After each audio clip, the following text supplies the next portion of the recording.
Content ক্রিয়েটারদের কত আনন্দ, তারা Facebook থেকে ইনকাম করতে পারছে, তারা নিজেদের পায়ে নিজেরা কিন্তু দাঁড়িয়েও গিয়েছে। আর এইটা কিন্তু আমার মনের কথা না, এটা কিন্তু কিছু কিছু বন্ধুদের কথা, তাদের মনে উঠছে যে হ্যাঁ তারা পাচ্ছে কেন আমরা পাচ্ছি না। আমি তাদের উদ্দেশ্যে একটা কথা বলছি, তোমরাও কষ্ট করো, ওরাও কিন্তু আমাদের মতন একদিন কষ্ট করে আজকে কিন্তু এই জায়গাতে আসতে পেরেছে।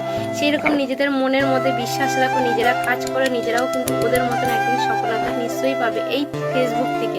আমিও কিন্তু সেই বিশ্বাসটুকু নিয়ে আমি কিন্তু এই ফেসবুকে কাজ করছি কিন্তু আমি আজকের থেকে না প্রায় 1 বছর আমার হতে যাচ্ছে, তবু কিন্তু আমি এখনো পর্যন্ত কিছুই পাইনি। তবু কিন্তু আমি বিশ্বাস হারাইনি, আমি বিশ্বাসটুকু নিয়ে আমি কিন্তু কাজ করছি আর এগিয়ে যাচ্ছি।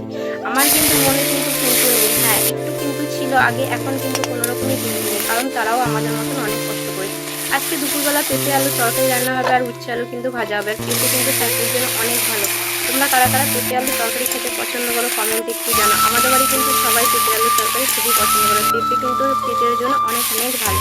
দুপুরবেলার আজকে কিন্তু এইটাই আমার খাওয়া দাওয়া হবে। আমার বলতে কি, এটা কিন্তু সবারই খাওয়া দাওয়া হবে।